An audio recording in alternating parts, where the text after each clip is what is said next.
Hello, everyone. Today we're going to be talking about a news that's come in yesterday. This was PayPal starting to accept Bitcoin.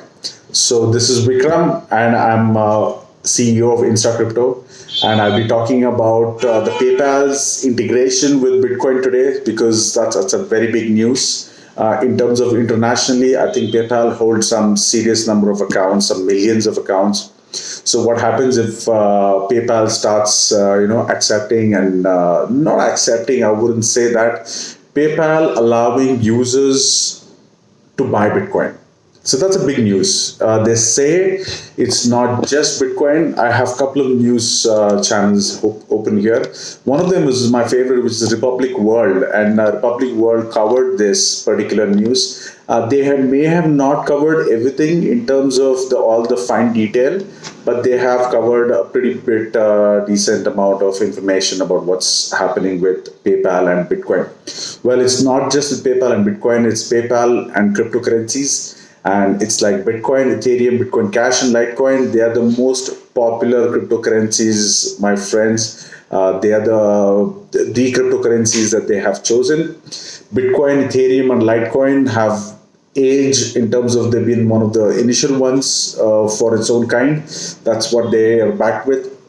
Because of that, they have some serious number of followers and lovers and users. Bitcoin Cash is pretty much new compared to these three, but Bitcoin Cash holds a big promise of same as Bitcoin. You know what is Bitcoin Cash? It's just a fork of Bitcoin, and with that fork, the better part of Bitcoin is with Bitcoin Cash. Means Bitcoin Cash can be your cash for the system, which like how Satoshi intended to be peer-to-peer cash system, because Bitcoin is not necessarily very clearly a peer-to-peer cash system. It is more like an asset, because to move cash, it shouldn't be expensive, but Bitcoin, to move Bitcoin around, it is very expensive. So Bitcoin Cash solves that particular thing, which makes it really cheap for moving crypto around. So PayPal have chosen 4 cryptocurrencies for their users to be bought and sold.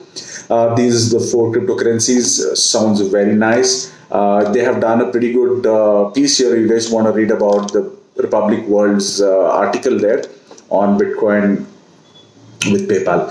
But I would like to go and talk about the other things from Bitcoin.com, news.bitcoin.com, and also CoinDesk. CoinDesk pretty much says that PayPal is said to be in talks to buy crypto firms, including BitGo.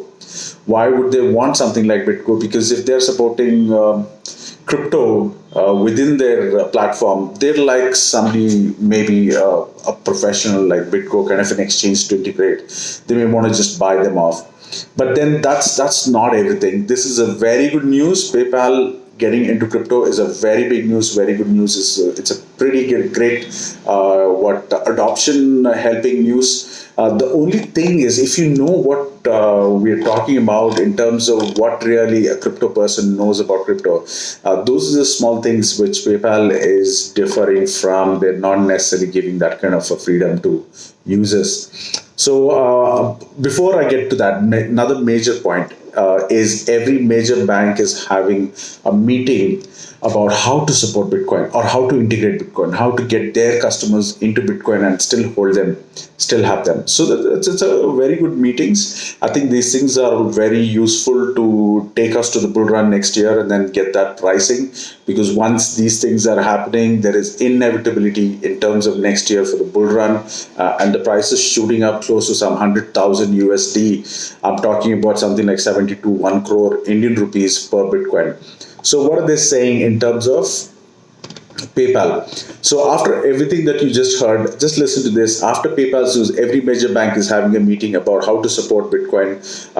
It's no longer an option. Well, it's not an optional anymore. They have to get into this big, massive change that is happening in the world. It's inevitable, right? They have to get into that, otherwise they get left behind. So another important thing is, currently you can only hold the cryptocurrencies that you buy on PayPal in your account. Additionally, the crypto in your account cannot be transferred to other accounts on or off PayPal. Did you hear that? That's like a very important message. So that means if you buy cryptocurrency, you hold it in your wallet, you move from your wallet to anybody's wallet or pay anyone, or if you have an account with an exchange, say my first exchange that I set up is UnoCoin, and I'm just giving an example of UnoCoin. If you ever had your Bitcoin in UnoCoin, you can move from your wallet of UnoCoin to another user of UnoCoin to his wallet. You can do a transfer. You can do a transfer of that Bitcoin from UnoCoin wallet to any wallet outside UnoCoin. So those features have been restricted in PayPal. Why would they do that? Because they want to control a little bit more in terms of how their users want to use. They wouldn't want, probably because to get a regulation out of New York, it must have been like that since they're going to be doing this way, they got an easy license or easy way out of it to start with this. So understand the difference. If PayPal, when you are a user of PayPal, when you buy Bitcoin from PayPal wallet, paying with your the money that you hold in PayPal, you will receive Bitcoin or Bitcoin Cash, Ethereum or Litecoin. You can only hold them. You can only sell it back to PayPal. You cannot transfer that cryptocurrency to outside or within the PayPal to anyone else. So that's a very restricted amount of use, but I guess they're making crypto as an asset class only. I'm fine with that as long as it brings in a lot of adoption. Well, that's what we have analyzed the PayPal's news around. So thank you very much, and we'll connect again soon with something more important news that's coming around cryptocurrency like this. Okay, bye bye.